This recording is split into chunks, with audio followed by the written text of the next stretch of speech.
Hello student, आप सबका स्वागत है फिर से एक नए वीडियो में। तो इस वीडियो में हम बात करने वाले हैं एमपी बोर्ड के 7th क्लास के सामाजिक पेपर के बारे में, जो आपका यहाँ पर सोशल साइंस का पेपर होने वाला कल, उसके पेपर के बारे में पूरी की पूरी बात इस वीडियो में करने वाला हूँ। तो वीडियो को आपको लास्ट तक देखने का, चैनल पर आप पहली बार तो चैनल को आपको यहाँ पर सब्सक्राइब कर लेना है। तो यहाँ पर देख लीजिए जो एमपी बोर्ड का ये पेपर है आपका 7th क्लास का। तो यहाँ पर देख सकते अर्धवार्षिक परीक्षा 2024-25 का पेपर है आपका। यहाँ पर सामाजिक विज्ञान का पेपर होने वाला, क्लास 7th क्लास का ये पूरा का पूरा पेपर मैं यहाँ पर विथ आंसर के साथ आपको बताने वाला हूँ। यहाँ पे आपको 2 घंटा 30 मिनट का समय मिलने वाला। पूरा अंक आपके यहाँ पर 60 नंबर का होने वाला पूरा का पूरा, और यहाँ पे इसका कोड दे रखा है। तो पूरी की पूरी डिटेल्स इस वीडियो में देने वाला हूँ। तो वीडियो को आपको लास्ट तक देखने का, चैनल पर पहली बार चैनल को आप यहाँ पर सब्सक्राइब कर लेना और वीडियो को ज़्यादा से ज़्यादा शेयर करना, इससे इसको और भी स्टूडेंट देख सके। तो सारे के सारे आंसर इस वीडियो में बताने वाला हूँ। तो वीडियो में आपको लास्ट तक देखते रहना। वीडियो को ज़्यादा से ज़्यादा शेयर करने का, PDF चाहिए तो टेलीग्राम चैनल को जुड़ सकते हैं, वहाँ से आपको इसकी PDF मिल जाएगी।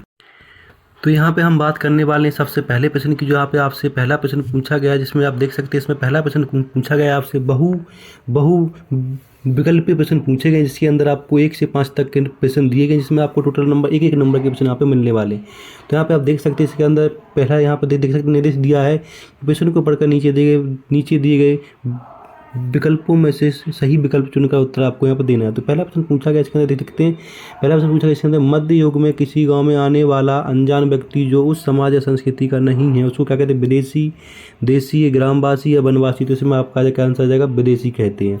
प्रश्न नंबर 2 से पूछा गया, निम्न में से पर्यावरण का कौन सा घटक मानव द्वारा निर्मित है? वायु, जल, पार्क, पेड़ पौधे। तो यहाँ पे क्या आ जाएगा आपका यहाँ पे क्या आ जाएगा? पार्क आ जाएगा। ठीक है। प्रश्न नंबर 3 में पूछा गया, तीसरा देख लीजिएगा, पृथ्वी की ठोस परपट्टी या कठोर ऊपरी परत को हम क्या कहते हैं? कठोर ऊपरी परत को हम क्या कहते हैं? स्थलमंडल, जलमंडल, वायुमंडल या जैवमंडल। तो इसको हम क्या कहेंगे? जैवमंडल कहेंगे। ठीक है।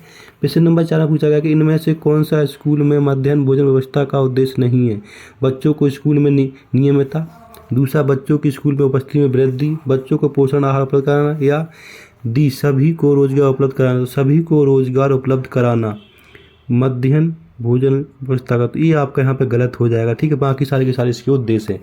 प्रश्न नंबर 5 में पूछा गया है कि यहाँ पे क्या उत्तम कन्नौज प्राधिकारी के लिए संघर्षरत पक्षों का सही समूह कौन सा है? गुजर प्रतिहार, चोल्यापाल, गुजर प्रतिहार या फिर राष्ट्रकूटपाल। तो यहाँ पे आपका ऑप्शन ए हो जाएगा इसमें गुजर प्रतिहार, और ऑप्शन बी भी आपका यहाँ पे सही हो जाएगा। तो यहाँ से आपके पूरे के पूरे जो क्या तो बहुविकल्पीय प्रश्न है वो पूरे के पूरे यहाँ पे हो जाते हैं। तो इन सारे के सारे बहुविकल्पीय प्रश्नों को आपको अच्छे से कर लेना है। अब हम बात करने वाले यहाँ पर रिक्त स्थान पूर्ति की। तो उसको देख लीजिए कौन कौन से यहाँ पे प्रश्न आपके रिक्त स्थान में बनते हैं। तो यहाँ पे आप देख सकते हैं इसके अंदर आपसे रिक्त स्थान पूछे जाने वाले हैं, जो 6 से आपके 10 तक रिक्त स्थान पूरे के पूरे पूछे जाने वाले। इसमें बोल रखा है निर्देश के रिक्त स्थानों की पूर्ति की, जो प्रत्येक प्रश्न के लिए आपको 1 नंबर यहाँ पे मिलने वाला है। तो इसमें सबसे जो पहला प्रश्न पूछा गया वो देख लीजिएगा। 6 वाले प्रश्न में पूछा गया कि भारत की सबसे आंतरिक परत को क्या कहते हैं? सबसे आंतरिक परत को हम क्या कहते हैं? कोर कहते हैं। तो कोर आ जाएगा। प्रश्न नंबर 7 में पूछा गया है कि भारत में दूसरे देश से इलाज कराने आने वाले लोगों को खालिस्तान कहा गया है? Medical tourism. क्या? मेडिकल टूरिज्म कहा गया। प्रश्न नंबर 8 में भारत आए यात्री यमुना तूता का संबंध किस देश से है? तो उसका ऑप्शन आ जाएगा मोरक्को से। जो यमुना तूता है वो कहाँ का था? मोरक्को का था। प्रश्न नंबर 9 पूछा गया, नदी अपने प्रवाह के दौरान मुड़दार मार्ग में आकृति का निर्माण करती है? कैसा निर्माण करती है? मुड़दार में। तो यहाँ पे बिरसर कहा जाएगा, बिरसर आकृति का निर्माण करती है। प्रश्न नंबर 10 देखिए, इसके अंदर पूछा गया, विधानसभा में बहुमत प्राप्त दल के विधायक अपने नेता को चुनते हैं, जो क्या यहाँ पे कहते हैं? उसको मुख्यमंत्री कहते हैं। तो यहाँ पे पूरे के पूरे आप देख सकते हैं आपके यहाँ पर रिक्त स्थान पूरे के पूरे हो गए। इन सारे के सारे रिक्त स्थानों को आपको अच्छे से याद कर लेना है। तो आप देख सकते हैं पहले में आपको यहाँ पे कोर भर लेना है, दूसरे में मेडिकल ट्यूजियम भर लेना है, तीसरे में आपको यहाँ पे मोरक्को भर लेना है, और चौथे में यहाँ पे आपको रिसर्व भर लेना, 5वें में यहाँ पे आपको मुख्यमंत्री भरना है। तो इस तरह से आपके सारे के सारे प्रश्न आपके रिक्त स्थान के पूरे हो जाते हैं। आप बात करने वाले नेक्स्ट प्रश्नों की। नेक्स्ट प्रश्न में हम आपकी बात करने वाले अति लघु उत्तर प्रश्न, जो आपके यहाँ पे 11 से 16 तक होने वाले, और यहाँ पे एक वाक्य में इनका उत्तर देना, और प्रत्येक प्रश्न के लिए आपको यहाँ पे 2 अंक मिलने वाले। तो इनकी हम पूरी की पूरी बात इस वीडियो में करने वाले हैं। तो यहाँ पे पहला प्रश्न पूछा गया वो देख लीजिएगा। इसमें प्रत्येक प्रश्न के लिए 2 अंक मिले। पहला प्रश्न पूछा गया कि पर्यायवाद से क्या तात्पर्य? पर्यायवाद से क्या तात्पर्य? तो यहाँ पे पर्यायवाद से किसी प्रजाति विशेष के पौधों या जीव या अन्य जीवधारियों के रहने का एक पारिस्थितिक या क्या होता है पर्यावरणीय क्षेत्र है। तो 11 का ये आंसर हो जाएगा। प्रश्न नंबर 12 में देखिए, 12 पूछा गया संविधान किसे कहते हैं? जो 2 नंबर का प्रश्न होने वाला है। तो संविधान किसे कहते हैं? संविधान एक देश के आधिकारिक नियमों और यहाँ पे क्या होता है संरचना का एक लिखित क्या है? पर्ण है। ठीक है, प्रश्न नंबर 13 में हम देख रहे हैं, प्रश्न नंबर 13 में पूछा गया कि प्रदूषित जल से होने वाली कोई दो बीमारियों के नाम लिखिए। प्रदूषित जल से होने वाली कोई दो बीमारियों के नाम बताइए प्रश्न नंबर 13 में। तो यहाँ पर दो नाम लिख देने, कौन कौन से हो सकते हैं वो नाम देख लीजिएगा। दो नाम आपके, पहला हो जाएगा हैजा, दूसरा आपका यहाँ पे क्या हो जाएगा टाइफाइड। तो ये आपके दो बीमारियां हो गई। ठीक है, प्रश्न नंबर आप यहाँ पर नेक्स्ट देखिए 14 में, एकतादार या मुक्ति का प्रमुख कार्य क्या होता है। एकतादार या मुक्ति का प्रमुख कार्य क्या होता है, प्रश्न नंबर 14 को बताना है। तो प्रश्न नंबर 14 देख लीजिएगा, इसमें प्रश्न नंबर 14 में सैन्य अभियानों का नेतृत्व करना प्रश्न नंबर 14 का ही आंसर हो जाएगा। प्रश्न नंबर 15 में क्या पूछा गया है, हिमनद किसे कहते हैं। हिमनद किसे कहते हैं, तो यहाँ पर हिमनद पृथ्वी की सतह पर विशाल आकार की गतिशील बर्फ राशि को कहते हैं। ठीक है, तो यहाँ पे 15 का आंसर हो जाएगा आपका, विशाल आकार की गतिशील बर्फ राशि को हम यहाँ पे कहते हैं। प्रश्न नंबर आपके यहाँ पर 16 है, इसके अंदर पूछा गया राज्य के मुख्यमंत्री एवं अन्य मंत्रियों की नियुक्ति कौन करता है।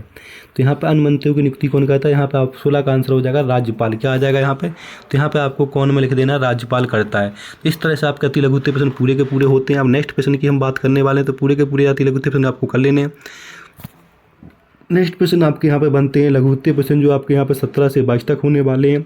तो यहाँ पे निर्देश दे रखा है, इस पूरे के पूरे निर्देश को आपको यहाँ पे पढ़ लेना। इसके अंदर लिखा प्रत्येक प्रश्न को 40 से 50 शब्दों में लिखना। प्रत्येक प्रश्न के लिए 3 अंक निर्धारित किए गए। पहला प्रश्न, प्रदूषित पर्यावरण हमारे जीवन को कैसे प्रभावित करता है। तो प्रश्न नंबर 17 देख लेना। तो प्रश्न नंबर 17 में पूछा गया है आपसे, क्या होता हूँ, पर्यावरण प्रदूषण श्वास रोग, हृदय रोग और कुछ प्रकार के कैंसर जैसी स्वास्थ्य समस्याएं पैदा कर सकते हैं और कम या असुरक्षित पेयजल की संभावना अधिक होती है इसमें। प्रश्न नंबर 18 देख लीजिएगा। तो इससे प्रश्न नंबर 18 देखिए, जिसमें पूछा गया कि मानव निर्मित एवं प्राकृतिक पर्यावरण के 3 घटकों के नाम लिखिए। मानव द्वारा निर्मित 3। तो यहाँ पर देख सकते हैं, पहला मानव निर्मित घटक जैसे भवन, पार्क, पुल, सड़क, उद्योग आदि। इसके बाद प्राकृतिक पर्यावरण के मुख्य घटक पेड़ पौधे, नदी, पर्वत, पहाड़ आदि। तो इस तरह से आपका 18 का पूरा आंसर हो जाता है। प्रश्न नंबर 19 में पूछा गया अवसादी सेल का निर्माण किस प्रकार का होता है। प्रश्न नंबर 30 में, तो अवसादी सेल, तो यहाँ पर अवसादी सेल अवसाद से बनती है। अग्नेय सेल लुढ़ककर चट्टाकार तथा एक दूसरे से टकराकर छोटे छोटे टुकड़ों में टूट जाती है। इन छोटे कणों को अवसाद कहते हैं। तो प्रश्न नंबर 19 का पूरा आंसर हो जाता है। प्रश्न नंबर 20 देखिए, जिसमें पूछा गया है, यहाँ पे कहता हूँ चिकित्सा पर्यटन क्या है। भारत चिकित्सा पर्यटन के रूप में क्यों लोकप्रिय हो रहा है। भारत चिकित्सक लोकप्रिय क्यों लोकप्रिय, जब लोग अपनी चिकित्सा या उपचार के लिए अपने देश से बाहर अन्य किसी देश की यात्रा करते हैं तो यह चिकित्सा पर्यटन कहलाता है। भारत की तत्काल सेवा तक पहुंच विदेशी पर्यटकों को और आकर्षित करती है। तो प्रश्न नंबर 20 का पूरा आंसर आपको यहाँ पे कर लेना है। अब प्रश्न नंबर हम बात करने वाले हैं यहाँ पे 21 में शेर शाह सूरी ने अपना राज्य किस प्रकार स्थापित किया था। तो 1538 में जब मुगल सम्राट हुमायूं सैन्य अभियानों पर कहीं और थे, तब शेर शाह ने बंगाल सल्तनत पर कब्जा कर लिया और सूरी राजवंश की स्थापना की 1538 में। तो इस तरह से 21 का आंसर। प्रश्न नंबर 22 में पूछा गया कि कोई राजनीतिक दल सत्ता पक्ष या विपक्ष के रूप में किस प्रकार निर्धारित होता है। प्रश्न नंबर 22 का आंसर देखिए, तो राजनीतिक दल सत्ता पक्ष और विपक्ष के रूप में स्थापित होता है। ठीक है, होता है जब व्यक्तियों या समूह का समापन होता है। प्रश्न नंबर 22 का हो गया आपका।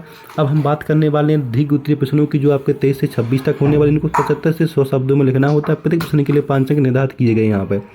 तो देख सकते हैं यहाँ पे, तो पहला प्रश्न पूछा गया, जिसके अंदर आपको यहाँ पर चोल शासकों द्वारा कृषि एवं सिंचाई के क्षेत्र में किए गए कार्यों का वर्णन कीजिए। ठीक है, प्रश्न नंबर 23 देख सकते हैं चोल राज। तो यहाँ पर चोल राज किसी जहाँ कुएं जमीन से पानी इकट्ठा करते थे, अब वहीं टैंकों का इस्तेमाल करते थे बारिश इकट्ठा करने के लिए। और पुल राजाओं ने किसानों के समूह को उपयोग के लिए स्थानीय कुएं और टैंकों की एक प्रणाली बनाई। और चोल राजवंश में किसानों में भी कावेरी नदी प्राकृतिक थी। प्रश्न नंबर आपको 24 में भारतीय संविधान क्या होता है, सभी व्यक्तियों को समान मानता है। इस संबंध में शामिल प्रावधान क्या है। तो यहाँ पे आपको पूरे के पूरे प्रावधान बताने। तो भारत का संविधान प्रत्येक नागरिकों को समान मानता है और इसमें क्या होता है, समानता शब्द का प्रयोग भारतीय संविधान की प्रस्तावना में भी किया गया है। ठीक है, जिसमें समानता शब्द का समाज के किसी भी वर्ग के लिए विशेष विशेषाधिकार का अभाव है। प्रश्न नंबर 25 में ज्वालामुखी किसे कहते हैं, इसका नामांकन चित्र बनाइए। ज्वालामुखी किसे कहते हैं, इसका चित्र बना के हमें यहाँ पे बताना। देख सकते हैं ये यहाँ पे उसको हम गर्म लावा कहते हैं और इस तरह का चित्र होता है। यहाँ पे इसकी पूरी की पूरी परिभाषा लिखी, परिभाषा को आपको लिख के चित्र को बना देना है। तो प्रश्न नंबर आपका ये पूरा का पूरा 25 हो जाता है। प्रश्न नंबर हम यहाँ पे बात करने वाले हैं आपके 26 की, तो इसको पूरा का पूरा पढ़ लेना। आपको दादर या मुख होता है, इससे पृथ्वी के भीतर का गर्म लावा, गैस, आदि बाहर आते हैं। वस्तु है पृथ्वी की ऊपरी परत में एक विभाग होता है, ठीक है। तो यहाँ से आपका ये हो जाएगा। प्रश्न नंबर 26, इसमें चोल शासन काल में सभा की सदस्यता के लिए कौन कौन सी शासन निर्धारित की गई थी, ये लिखिए। तो प्रश्न नंबर 26 को कर लेना। प्रश्न नंबर 26 देख सकते हैं पूरा का पूरा इस तरह से, उसकी आयु 30 से 70 वर्ष की बीच होनी चाहिए। तो इस तरह से आपका पूरा का पूरा 26 हो जाता है और उन्हें वेदों का ज्ञान होना चाहिए। इस तरह से आपका पूरा का पूरा पेपर हो जाता है। अगर PDF चाहिए तो टेलीग्राम चैनल को जुड़ सकते हैं, वहाँ से आपको इसकी PDF मिल जाएगी। धन्यवाद।